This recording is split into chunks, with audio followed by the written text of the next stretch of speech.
할렐루야. 오늘도 하나님의 크신 은혜와 사랑이 주일 예배에 참여하신 여러분들에게 함께 하시기를 축원합니다.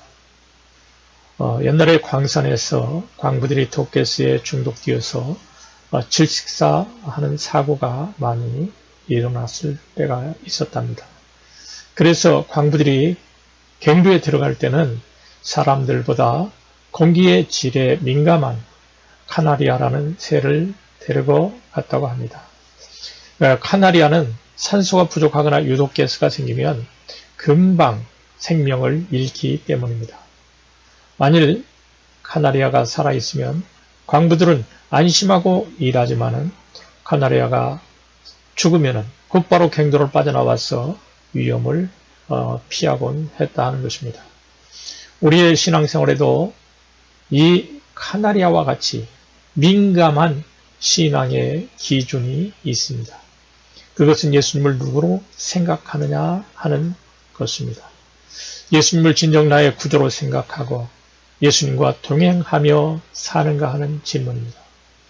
예수님을 구원의 주님으로 메시아로 믿지 못하면 마치 광산 속에서 카나리아가 죽은 그런 신앙과도 같습니다. 그런 신앙 상태라면 초심으로 돌아가서 예수님을 구원의 주 메시아로 영접하고 주님과 늘 동행하며 살 수 있기를 바랍니다. 저는 오늘 본문을 중심으로 예수님이 메시아 되신 이유에 대해서 말씀을 나누기를 원합니다. 오늘 본문에 보면은 예수님은 12 제자들에게 제자들을 가르치시고 여러 동네에서 전도하셨습니다. 예수님은 가르침과 전도 속에서 치유 사역을 병행하셨습니다. 예수님은 갈릴리 지역의 여러 동네를 돌아다니시면서 전국 복음을 전하시고 가르치셨습니다. 그때 백성들에게 회개를 촉구하며 세례를 베풀었던 세례 요한은 감옥에 갇혀 있었습니다. 당시 이스라엘을 다스리고 있던 헤롯 왕의 잘못에 대하여 세례 요한이 비판을 했기 때문에 투옥된 것입니다. 헤롯은 본처를 버리고 그 동생의 아내 헤로디아를 자신의 아내로 삼는 악행을 저질렀습니다.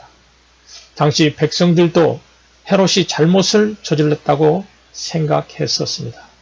그렇지만 그 누구도 감히 왕의 잘못된 행위에 대해서 비판하지 못했습니다. 그러나 세례 요한은 달랐습니다. 왕의 권세를 두려워하지 않고 헤롯 왕의 악행을 비판했던 것입니다. 모든 사람에게 죄를 회개할 것을 촉구하였던 세례 요한은 헤롯 왕이라고 해서 제위시킬 수가 없었던 것입니다.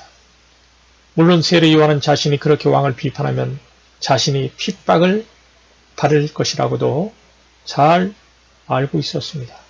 그러나 왕이 무서웠지만 살아계신 하나님의 공의를 저버릴 수가 없었던 것입니다.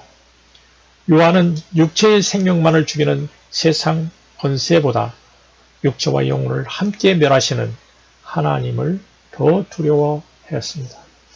결국 세례 요한은 헤롯 왕의 악행을 외치고 지적하다가 감옥에 갇히게 된 것입니다. 세례 요한은 감옥에서 예수님이 갈릴리 지역을 돌면서 병자들을 고치시고 하나님 나라를 전파하신다는 이야기를 듣게 되었습니다. 오늘 본문에 보면 감옥에 있는 세례 요한이 자기 제자들을 예수님께 보내서 질문하는 내용이 나옵니다. 마태복음 11장 3절이죠. 오실 그이가 당신이 오니까 우리가 다른 일을 기다려오니까 이렇게 세례 요한은 묻고 있습니다. 여기서 오실 그이는 메시아를 가리킵니다. 메시아는 구원자를 의미하는 히브리어입니다. 당시 유대인들은 이스라엘의 회복을 위해서 오실 메시아에 대해서 많은 기대를 가지고 있었습니다. 세례 요한도 예외는 아니었습니다. 당시 유대인들은 불을 내리고 로마를 삽시간에 몰락시키며 하나님 나라를 도래시킬 강력한 그런 메시아를 원했습니다. 그래서 그들이 기다리던 메시아가 오시면 하나님의 백성인 이스라엘을 로마로부터 해방시키고 세상의 악을 심판하실 것이라고 생각했습니다. 세례 요한은 감옥에서 예수님이 행하시는 일들을 듣고 예수님이 너무 약하다, 또 너무 겸손하다 이렇게 생각했을지 모릅니다. 또한 예수님이 악을 행할 그 헤롯 왕을 심판하지 않는 것에 대해서도 의구심을 가졌을지도 모릅니다. 세례 요한은 예수님이 정말 자신이 생각하고 기다리고 있던 메시아인지에 대해서 확실히 확인하고 싶었습니다. 그래서 그는 자기 제자들을 예수님께 보내서 예수님이 오실 메시아인지를 물어본 것입니다. 이에 예수님은 구약성경 이사야서에 기술된 메시아에 관한 예언들을 인용하여 자신이 바로 그 메시아이심을 확인시켜 주셨습니다. 11장 5절의 말씀에 보면 맹인이 보며 못 걷는 사람이 걸으며 나병 환자가 깨끗함을 받으며 못 듣는 자가 들으며 죽은 자가 살아나며 가난한 자에게 복음이 전파된다 하라. 이런 내용이 있습니다. 이렇게 예수님께서는 세례 요한이 보냈던 그 제자들에게 대답을 해 주었습니다. 예수님은 자신의 치유와 복음 전파 사역이 이사야가 예언한 그 예언의 성취임을 알려주신 것입니다.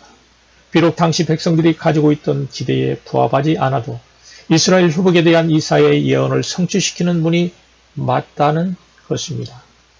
예수님은 이사야가 예언한 이스라엘의 구원자와 회복자로 오신 분이십니다.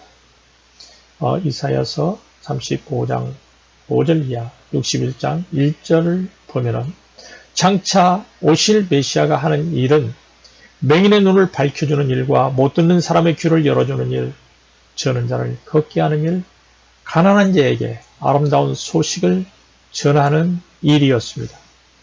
이사야가 예언한 메시아가 하는 일들은 예수님이 하셨던 사역과 정확히 일치합니다. 이것이 예수님이 메시아이신 첫 번째 근거라고 말할 수 있습니다. 예수님은 공생의 기간 중에 맹인의 눈을 뜨게 하셨고 듣지 못하는 자의 귀를 열어주셨습니다. 또 가난한 자들에게 복음을 전파해 주셨습니다. 예수님이 하신 일이 구약성경에 예언된 말씀과 일치한다는 것은 예수님이 곧 메시아라는 뜻입니다.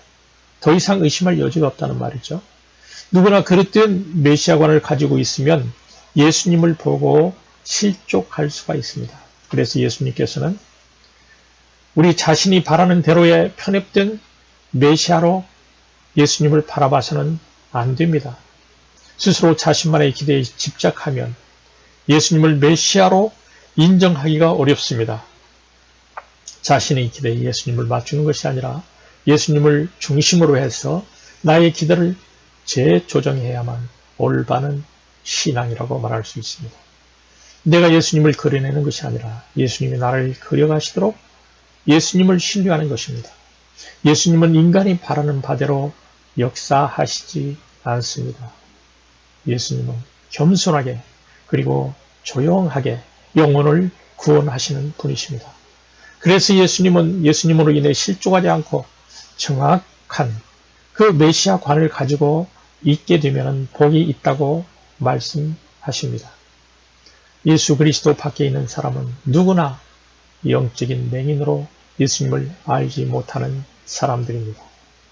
죄와 욕심의 영적 눈이 가려지면 참되신 하나님의 생명에서 멀리 떨어져 버리게 됩니다. 이러한 영적 어둠의 결과는 멸망입니다. 그런데 하나님이 메시아 예수님을 보내주셔서 복된 소식을 들려주시고 영적 회복을 허락해 주셨습니다. 사랑하는 여러분, 예수님이 메시아이심을 깨달는 성도들은 복된 소식을 세상에 전파할 책임이 있습니다. 세상의 불신자들은 여전히 빛이 없는 어둠 속을 헤매는 맹인과도 같습니다. 그들은 자신들이 영적으로 맹인인지조차 모르는 어둡고 미련한 상태로 살아가고 있는 것입니다. 예수님이 친히 말씀을 살아내심으로 예언을 성취하는 것처럼 우리는 하나님의 말씀에 전적으로 순종함으로 예수 그리스도의 주 되심을 세상에 전해야 합니다. 죄와 어둠으로 가득한 불신자들이 예수님 안에서 진정한 빛을 발견하고 구원의 길로 나오도록 돕는 저와 여러분이 되시기를 바랍니다. 두 번째 예수님이 메시아이신 근거는 예수님이 행하신 사역들 때문입니다. 예수님이 행하신 사역들은 하나님의 성품과 능력 그리고 지혜를 반영하고 있습니다. 예수님은 죄인들을 가까이 하심으로 하나님의 용서와 자비를 드러내셨습니다. 질병을 고치시고 귀신을 내어 쫓는 사역을 통해서 하나님의 능력을 보여주셨습니다. 이러한 능력 있는 사역들은 하나님의 나라가 예수님으로 말미암아 이 땅에 도래했음을 증명한 것들입니다. 그러나 당시의 사람들은 권력과 힘을 가진 화려한 정치적 메시아를 기대했습니다. 그래서 사람들은 겸손과 온유로 예수님이 보여주시는 하나님 나라를 인식하지 못했습니다. 그들은 자신들이 현실적으로 겪는 모든 고통으로부터 해방되는 것과 육신적 만족을 주는 삶을 예수님께 기대했습니다. 이들의 기대와 달리 예수님은 죄인들을 죄에서 구원하는 메시아로서 자신을 각인시켰습니다. 사랑하는 여러분, 정치적 메시아를 기대했던 유대인들의 모습이 바로 우리의 모습일 수도 있습니다. 우리는 현실에서 겪고 있는 재정적인 문제나 삶의 여러 가지 문제들을 예수님이 단번에 해결해 주실 것이라고 기대하며 예수님을 그러한 메시아로 생각하는 경향들이 있습니다. 그리고 막상 이러한 문제가 해결되고 나면 그 후에는 더 이상 예수님께 관심을 두지 않는 그런 경향이 있습니다. 우리는 문제의 해결을 목적으로 삼고 예수님을 찾는 신앙들을 경계해야 합니다. 한 번은 예수님이 예루살렘으로 가시는 길에 사마리아와 갈릴리 사이를 지나가시게 되었습니다. 예수님이 어떤 마을에 들어가시다가 나병 환자 10사람을 만났습니다. 그들은 멀찍이 서서 예수님, 우리를 불쌍히 여겨 주십시오. 이렇게 소리쳤습니다. 예수님이 보시고 그들에게 가서 제사장들에게 너희 몸을 보여라. 이렇게 말씀하셨습니다. 예수님이 보시고 예수님은 그들의 치근한 모습과 간청에 제사장들에게 몸 위에 환부를 보이라고 말씀하십니다. 레위기 14장에 보면은 제사장은 나병 환자의 그 환부를 검사하고 정결 예식을 통해서 그가 나았음을 선포해주는 그런 일들을 했습니다. 제사장의 선언을 통해서 나병에서 나은 환자는 정상적인 사회 구성원으로서의 또 가족들의 품에 돌아갈 수가 있었습니다. 어리둥절한 10명의 나병 환자들은 예수님께서 말씀하신 대로 제사장을 향해서 발걸음을 옮겼습니다. 그런데 그들이 제사장을 향해서 걸어가는 동안에 놀랍게도 나병으로 녹아내린 피부와 제 기능을 하지 못했던 팔과 다리가 모두 깨끗해졌습니다. 10명 중에 1명은 자신의 병이 나은 것을 보고 큰 소리로 하나님께 영광을 돌리면서 예수님께 돌아와서 감사를 드렸다고 성경은 기록하고 있습니다. 그때 예수님께서는 10사람이 깨끗해지지 않았느냐, 그런데 9은 어디에 있느냐, 이렇게 말씀하셨습니다. 하나님께 영광을 돌리려 돌아온 사람은 이 이방 사람 1명밖에 없느냐라고 예수님이 서운해하시면서 말씀하셨습니다. 그런 다음에 예수님은 그에게 말씀하셨습니다. 일어나서 가거라. 내 믿음이 너를 구원하였다. 예수님은 그 사람의 육체만 구원해 주신 것이 아니라 영혼도 구원해 주셨습니다. 우리는 예수님께 돌아와 감사한 그 사람만 구원받았다는 사실을 잊지 말아야 합니다. 우리는 간과된 것이 이루어지고 성취되면 하나님께 감사하기보다 그 일을 잊고 사는 경우가 많습니다. 문제가 해결되면 이내 하나님을 잃어버리는 경향이 있습니다. 현실의 문제를 해결하는 것보다 더 시급하고 중요한 것은 예수님을 죄를 해결해주는 구원자로 믿고 그분께 지속적으로 순종하며 사는 것입니다.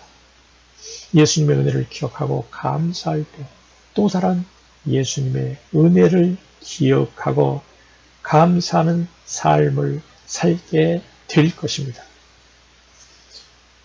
우리의 죄의 문제를 해결해 주시는 예수님은 우리의 참된 복이 되십니다.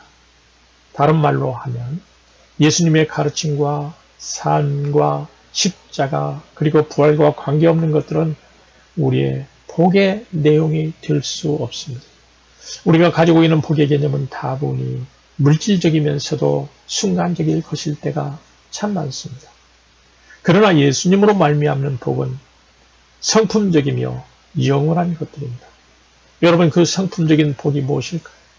예수님은 마태복음 5장 3절 이하에서 그 성품적인 복들이 무엇인지를 말씀해 주셨습니다. 심령이 가난한 자는 복이 있나니 천국이 그들의 것입니다. 애통하는 자는 복이 있나니 그들이 위로를 받을 것입니다. 온유한 자는 복이 있나니 그들이 땅을 기업으로 받을 것이며 의에 주리고 목마른 자는 복이 있나니 그들이 배부를 것이며 긍휼히 여기는 자는 복이 있나니 그들이 긍휼히 여김을 받을 것이며 마음이 청결한 자는 복이 있나니 그들이 하나님을 볼 것이며 화평케 하는 자는 복이 있나니 그들이 하나님의 아들이라 일컬음을 받을 것이며 의를 위하여 핍박을 받는 자는 복이 있나니 천국이 그들의 것임이라. 여러분, 이러한 예수님의 말씀을 통해서 우리는 복된 성품을 유지하는 것이, 그분의 말씀을 지키며 사는 것이 복이라는 사실을 알 수 있습니다. 예수님 당시 이스라엘 백성들의 대부분은 정치적인 메시아, 현실의 문제를 해결해주는 그런 메시아 상을 품고 있었습니다. 하나님의 구약 성경을 통해서 약속하신 메시아가 아닌 사람들의 욕망이 만들어낸 잘못된 메시아 상을 품고 있었던 것입니다. 그래서 예수님이 십자가에서 죽으셨을 때 예수님을 따르던 사람들, 심지어 제자들까지도 좌절하고 소망을 잃어버렸습니다. 그러나 예수님은 십자가에서 우리 죄를 대속하고 죽으시고 우리를 죄에서 구원하신 진정한 메시아이십니다. 예수님은 누구도 부인 못할 부활의 표적으로 자신이 메시아이심을 드러내셨습니다. 우리는 예수님을 믿는 믿음에 의심을 품지 말고 견고한 신앙을 가져야 합니다. 예수님을 하나님 보내신 메시아로 믿고 영접하는 사람은 죄에서 구원받습니다. 하나님의 자녀가 되는 복을 받습니다. 우리는 헛된 탐욕을 내려놓고 진정한 메시아이신 예수님만을 신뢰하며 그분을 따르는 제자들이 되어야 합니다. 맹인이 눈을 뜨고 듣지 못하는 자가 되리며 죄인이 의인이 되는 이 모든 변화는 오로지 예수님을 통해서만 가능한 일입니다. 메시아 되신 예수님에 대한 참된 지식과 믿음을 통해서 그분이 행하시는 구원과 회복의 역사를 날마다 넉넉하게 경험하는 저와 여러분이 되시기를 축원합니다.